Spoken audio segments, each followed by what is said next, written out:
दुनिया के हर कोने से हम लाते हैं आपके लिए ताजा तरीन खबरें, जिनका आपको रहता है इंतजार।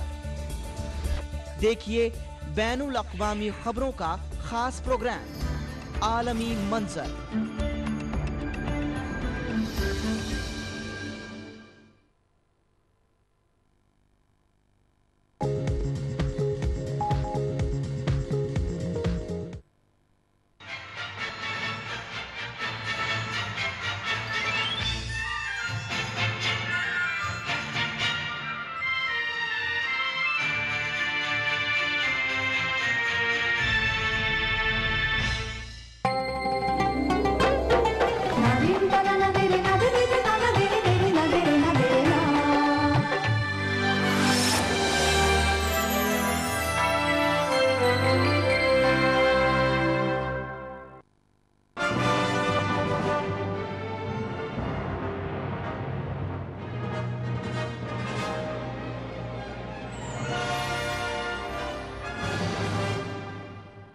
नाजरीन आदाब। ये वो देश है जहाँ पर पिज़्ज़ा जल्दी पहुँचता है और एम्बुलेंस बाद में, और ये वो देश है जहाँ पर एजुकेशन लोन के लिए अगर आप जाएं तो 12% में मिलता है, लेकिन यहाँ पर कार लोन आपको 5 से 6% पे मिलता है। हम ऐसे मुल्क में अगर मुद्दों को तलाश करें तो यहाँ पर कई ऐसे मसाइल हैं जिन मसाइल को हम देखकर उसको समझने की और उनको परखने की ज़रूरत है। और उन मसलों में एक सबसे अहम मुद्दा ये है कि सोशल जस्टिस का मुद्दा। मैं आदिल मोहम्मद आपके सामने एक ऐसा प्रोग्राम ETV की जानिब से ला रहा हूँ जिसका नाम है हम बदलेंगे देश बदलेगा।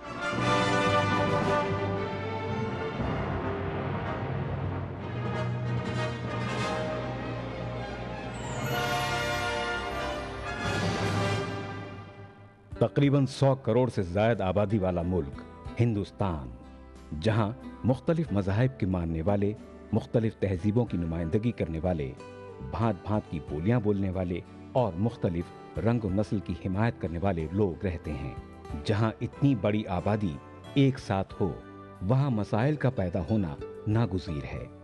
इन मसाइल के हल के लिए हमें खुद ही आगे आना होगा, अपने आप को और समाज को बदलना होगा।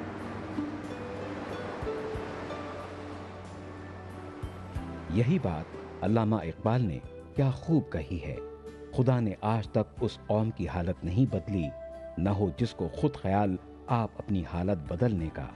हम बदलेंगे, देश बदलेगा।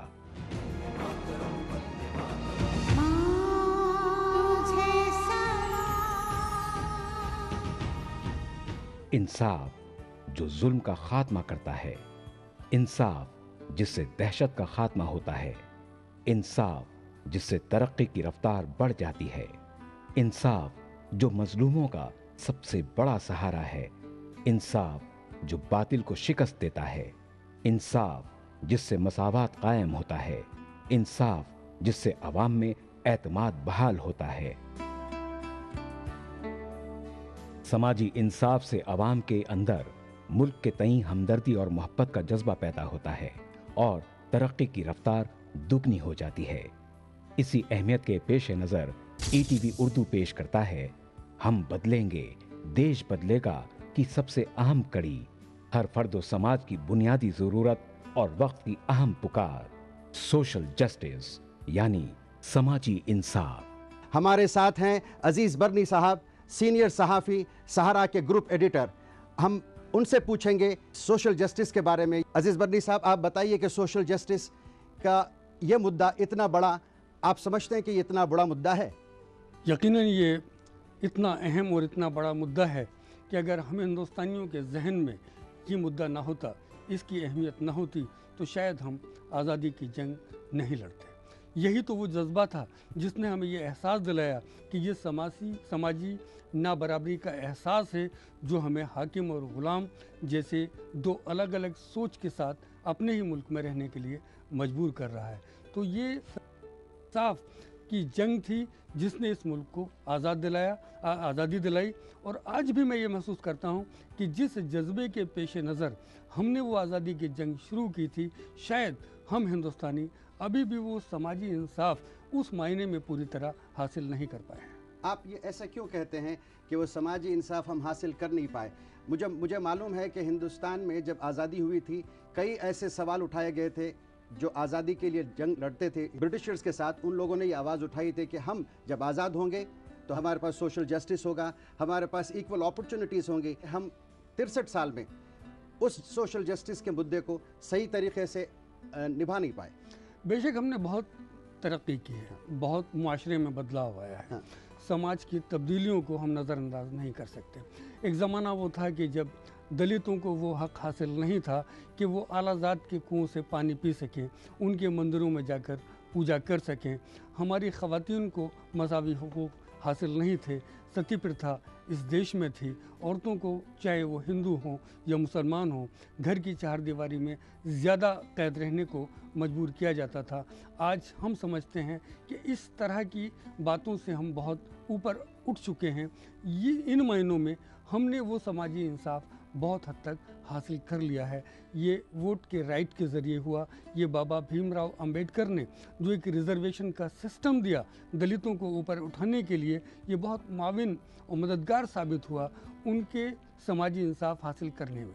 मगर आज़ादी के फ़ौरन बाद जब हमें तक़सीम वतन से दो चार होना पड़ा, हमारा मुल्क दो टुकड़ों में बटा, बस वहीं से ये समाजी नाबराबरी की शुरुआत हुई।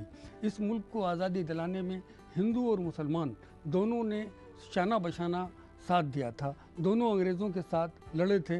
अंग्रेज़ हमारे नफ्सियात को, ख़ास तौर से मजहबी मामलात में हमारी नफ्सियात को बहुत अच्छी तरह जानते थे। इसलिए जाते जाते मज़हब के नाम पर हमारे मुल्क का बंटवारा करके गए, जिसने हमें सियासी तौर पर भी और समाजी तौर पर भी नाबराबरी का शिकार बना दिया।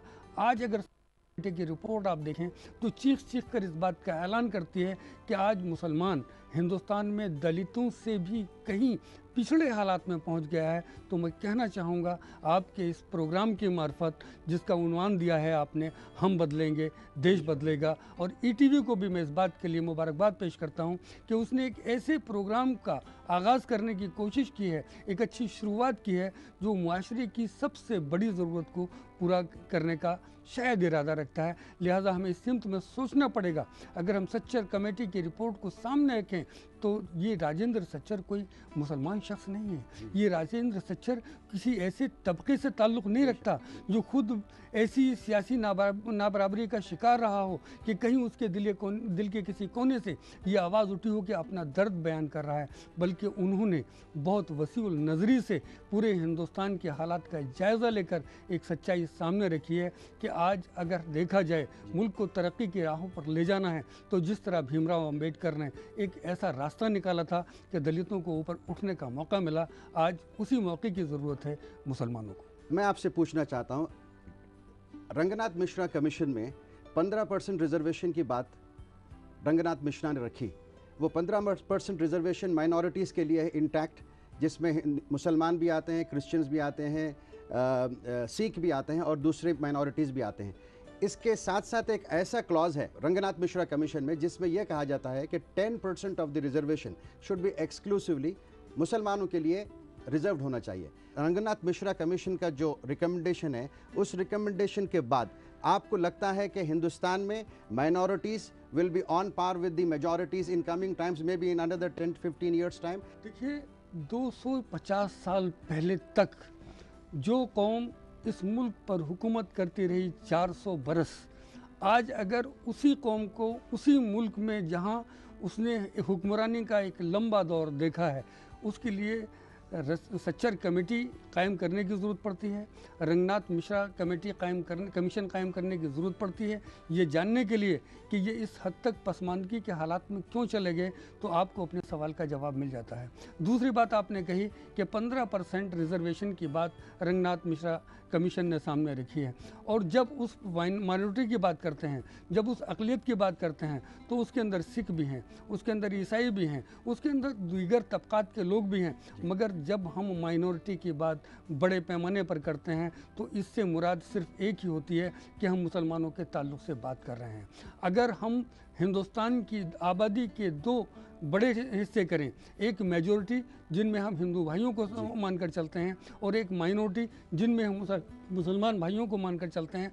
मगर साथ ही जब बेनिफिट्स का मामला आता है, माइनॉरिटीज़ के नाम पर जितने भी हुकूमत हिंद ने ऐलानात किए होते हैं, उनका एक बड़ा हिस्सा उन लोगों तक पहुंचने के बजाय माइनॉरिटी के नाम पर उन तक पहुंच जाता है जिनका जिक्र अभी आपने किया। मैं इसके ख़िलाफ़ नहीं हूं। यकीनन माइनॉरिटी होने के नाते उन्हें भी हक़ हासिल है उन तमाम फ़ायदों को, उन तमाम मराहत को हासिल करने का, मगर वो उस माइनॉरिटी की जो सबसे बड़ी मेजॉरिटी है, शायद उसे पूरी तरह अपना वाजिब हक़ नहीं मिलता।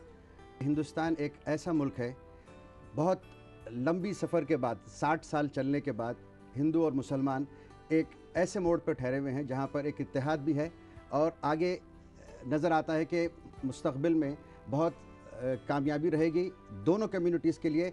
आप मुझे ये बताइए कि हम एक मेजॉरिटी कम्युनिटी के साथ माइनॉरिटीज़ जब रहते हैं तो मेजॉरिटी कम्युनिटीज़ के कंट्रीब्यूशन में मुझे लगता है कि माइनॉरिटी के बेहतरी के लिए, माइनॉरिटीज़ के अपलिफ्टमेंट के लिए, माइनॉरिटीज़ को on par with the other majority communities और अदर कम्युनिटीज़ लाने के लिए हर इंसान को बराबर का हक़ मिले, वो हर चीज़ को उसी तरह हासिल कर सके जैसे मेजॉरिटीज़ हासिल करते हैं। इसमें कोई रुकावट नहीं है। आपको ऐसे क्यों लगता है कि कहीं पे नाइंसाफ़ी बार बार होती है? मेरा इशारा था हुकूमतों की जानिब और मैं किसी एक सियासी पार्टी की जानिब भी इशारा नहीं कर रहा था, इसलिए कि जब आप 63 बरस की बात करते हैं तो इस दरमियान तकरीबन तमाम सियासी पार्टियों को जिनका भी अहम वजूद है उन्हें मौका मिला है कि वो अपने अपने वक्त में हुकूमत बनाएं और जो बेहतर कर सकते हैं करें। यकीनन उन्होंने नहीं किया है, तभी तो आज ये कहना पड़ रहा है कि सियासी नाबराबरी के हालात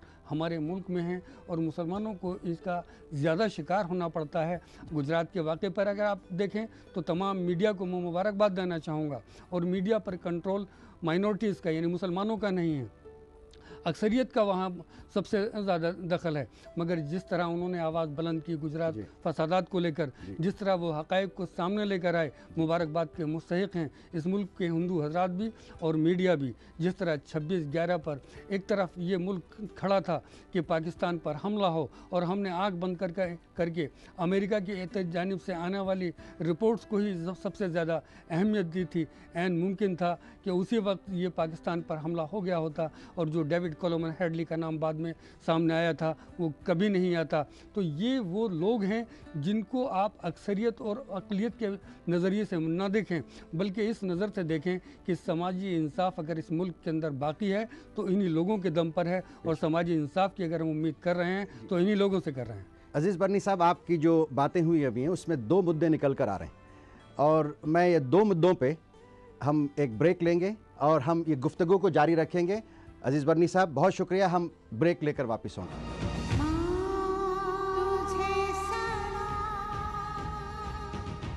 हम बदलेंगे। तलाश है कुछ जांबाजों की, समंदर की अजीम लहरों में दिखा सके जो अपने दिलेरी जोश और जिनमें आसमान की बुलंदियों को छूने का, और जो नीले समंदर की अमीर गहराइयों में दिखा सके अपनी बहादुरी। अगर आप में भी है हिम्मत एक जांबाज बनने की, एक फख्रियत जिंदगी जीने की, कुछ मुख्तलिफ करने की, तो हमें है आपका इंतजार। आइए हिंदुस्तानी बहरिया में भर्ती होकर करें अपने ख्वाबों को सच्चा। आलमी पस मंजर सिविलाइजेशनल टर्म्स में जब उनके यहाँ एक बड़ा सिविलाइजेशनल एरोगेंस है। गालिब का शेर है क्या के रुमूज दीन नशनासम दुरुस्त माजूरैम निहाद मन अजमियो तरीक़े मन अरबी। खुद खुमैनी को उस वक्त कुछ ऐसी मजबूरियां हो गई थी कि अमेरिका चाह रहा था कि खुमैनी साहब, जबकि वियतनाम हो चुका था जी और अमेरिका ने देखा कि अंगोला, मोज़म्बिक, इथियोपिया, इन सब जगह कम्युनिस्ट पार्टीज मौजूद थीं। उन कम्युनिस्ट पार्टीज के मौजूद होने को उन्होंने इग्नोर कर दिया और जैसे ही वियतनाम जो कि कम्युनिस्ट मुल्क था उसके बाद ये सब जगह कम्युनिज्म आ गई। बैनुल अक़वामी मसाइल और मुद्दों पर माहिरीन की राय और उनके ख़यालात। आलमी पस मंजर इतवार रात 9:30 बजे सिर्फ ETV उर्दू पर।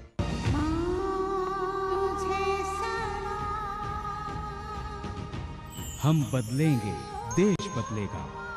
Welcome back. अजीज़ बरनी साहब, आपसे मैं कह रहा था कि ब्रेक पे जाने से पहले कि हमारे पास दो मुद्दे निकल कर आ रहे हैं। इसमें एक जो मुद्दा है वो है दलित का मुद्दा। आपने कहा दलितों के पिछड़ेपन, बाबा साहब अम्बेडकर की बात आपने की, और दूसरा मुद्दा है जो मसाइल मुसलमानों के हैं। देखिए, हिंदुस्तान में 100 करोड़ हिंदुस्तानी हैं, उसमें हिंदू भी है, मुसलमान भी है, सिख भी है, ईसाई भी है, हिंदुओं में दलित भी है, पिछड़े भी हैं और फॉरवर्ड कास्ट भी हैं। आप ये जो लंबी लंबी कतारें होती हैं, कहीं पे राशन कार्ड के लिए लंबी कतार होती है, कहीं पे केरोसिन के लिए लंबी लंबी कतारें होती है। कोई अमीर आदमी तो कभी कतार में ठहरते हुए आपको नज़र नहीं आता, लेकिन जो लंबी कतारें होती हैं उनमें खड़े रहने वाला हिंदुस्तानी ही होता है।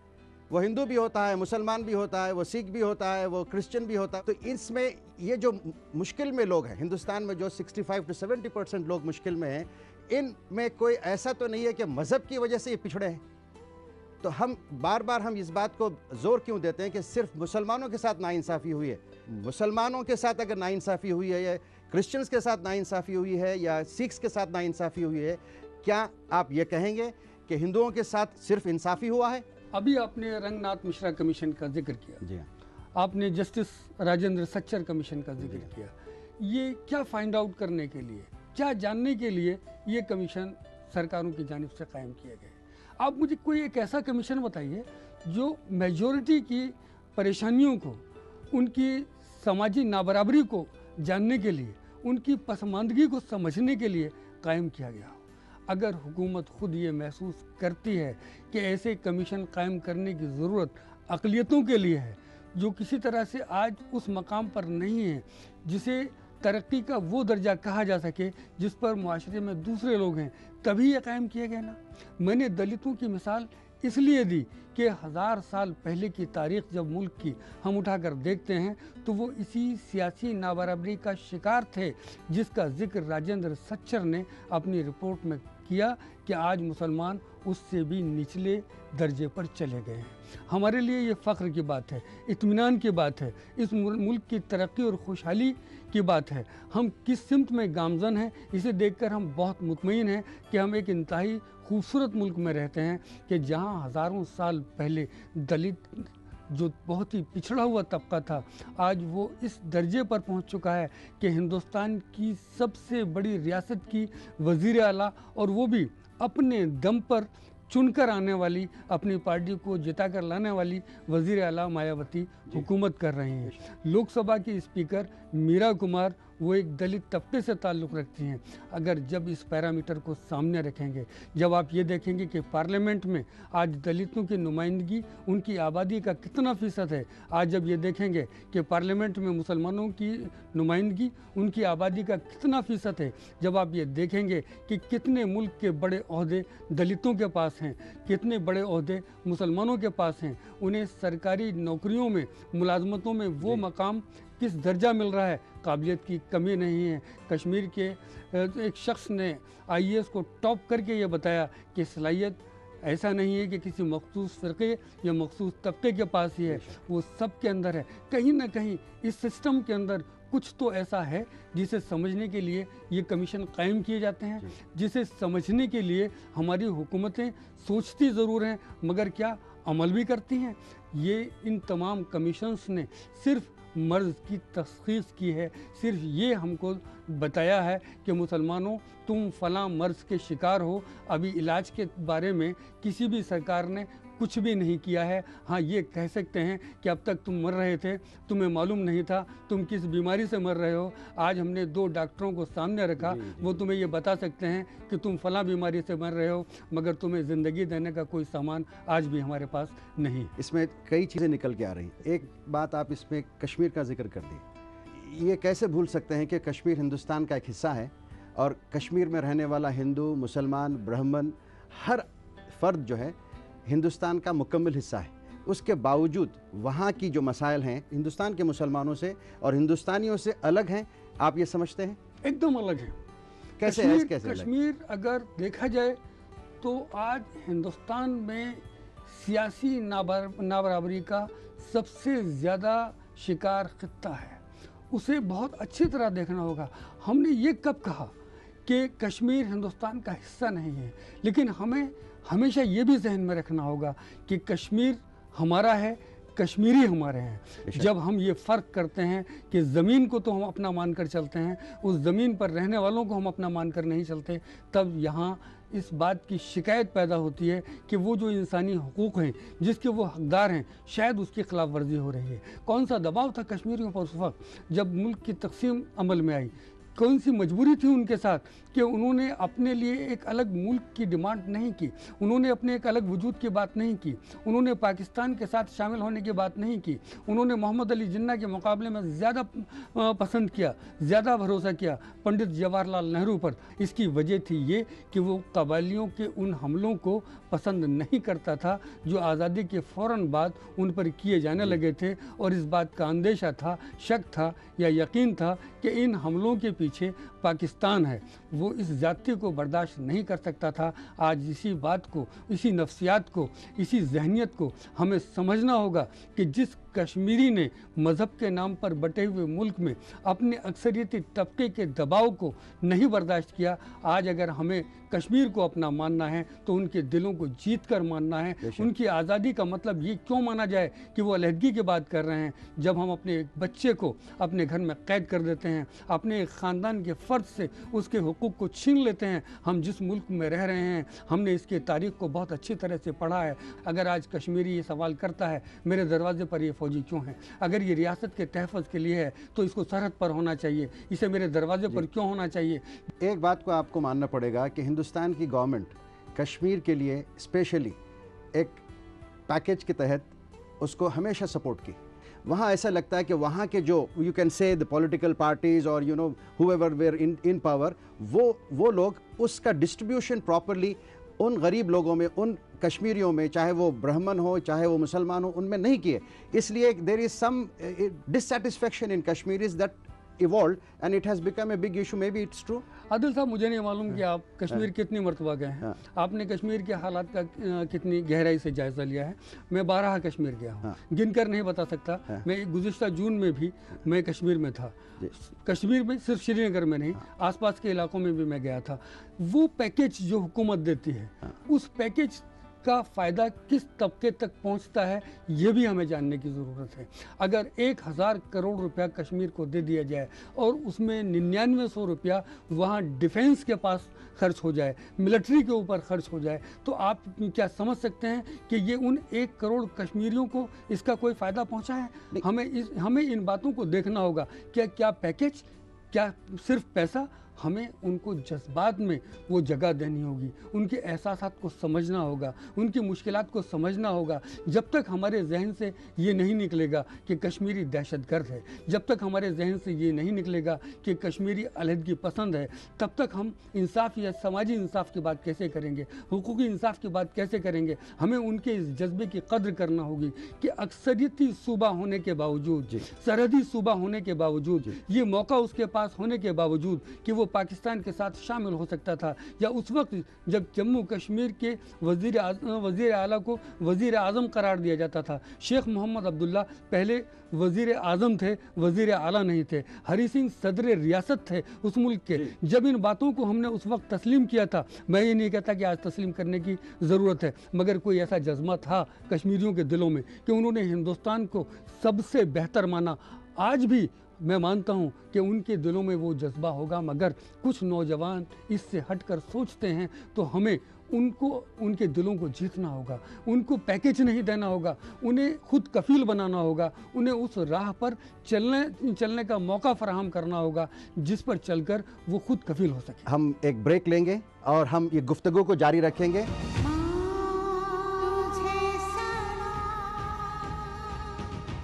हम बदलेंगे, देश बदलेगा।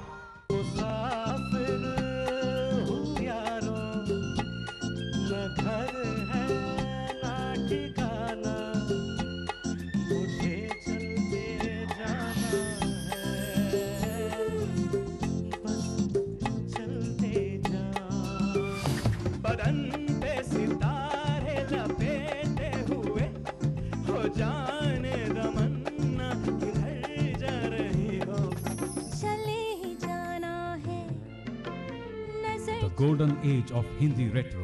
दुनिया है मेरे पीछे लेकिन मैं तेरे पीछे। वो दिलकश नगमे जो पुरानी यादों को ताजा कर दे। कोरा कागज था ये मन मेरा, बस गया प्यार जिसमें तेरा। ये क्या हुआ, कैसे हुआ? नगमों और मौसीकी के मतवालों को ईटीवी उर्दू का सलाम। एक शाम। ओ छोड़ो ये न सोचो, सिर्फ ईटीवी उर्दू पर। बच्चा ना होने की वजह हमेशा और के बारे में हम बातचीत करेंगे इस जुमेरात प्रोग्राम आदाब डॉक्टर। स्पर्म काउंट अगर कम हो तो फिक्र करने का कोई जरूरत नहीं है, उसके लिए होम्योपैथी में इलाज है। डायल कीजिए 040-233-13820 और 233-13380। आदाब डॉक्टर इस जुमेरात शाम 5 बजे सिर्फ ईटीवी उर्दू पर।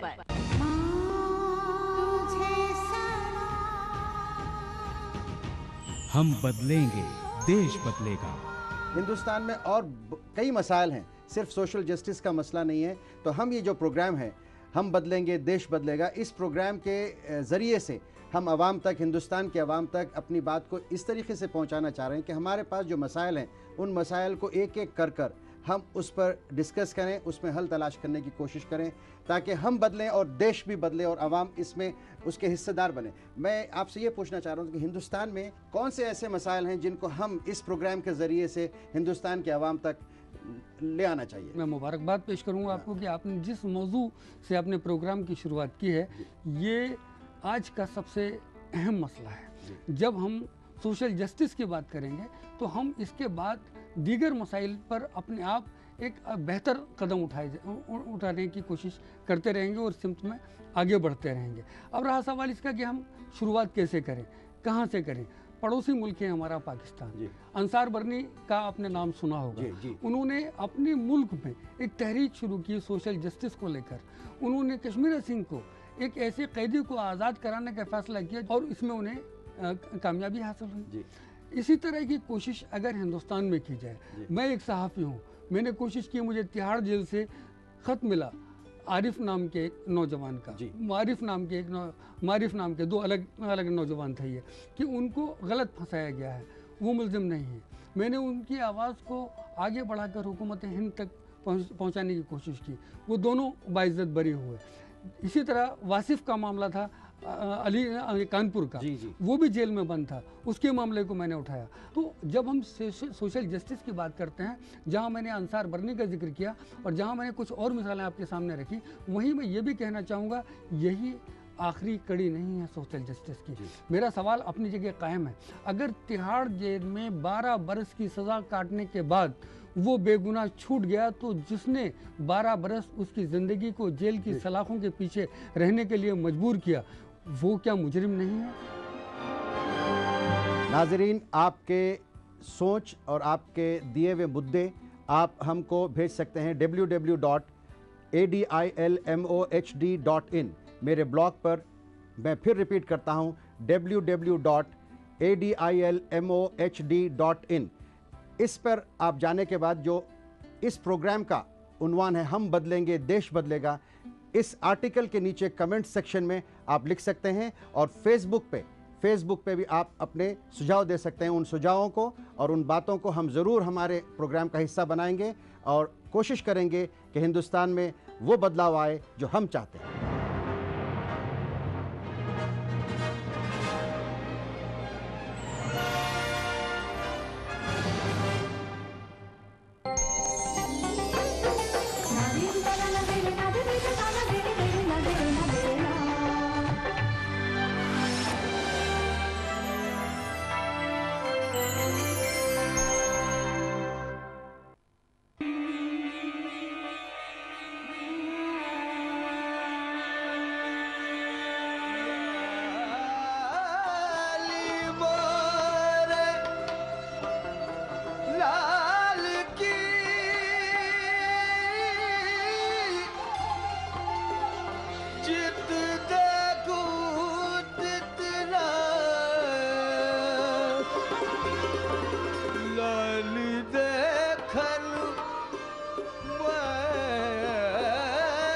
एक मकाम से आगे मकाम है तेरा, हयात ज़ौक़े सफर के सिवा कुछ और नहीं। आपकी खिदमत में ETV उर्दू।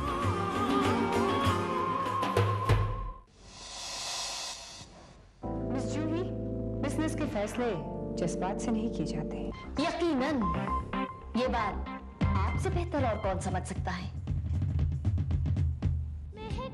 जूही जुमेरात ता सनीचर दोपहर 1 बजे सिर्फ ETV उर्दू पर। ETV उर्दू पर अगला प्रोग्राम आलमी मंजर को पेश करने में ताउन कर रहे हैं अर्थकॉन कंस्ट्रक्शन प्रेजेंट्स नोएडा एक्सटेंशन में कैसा रॉयल फेज 2।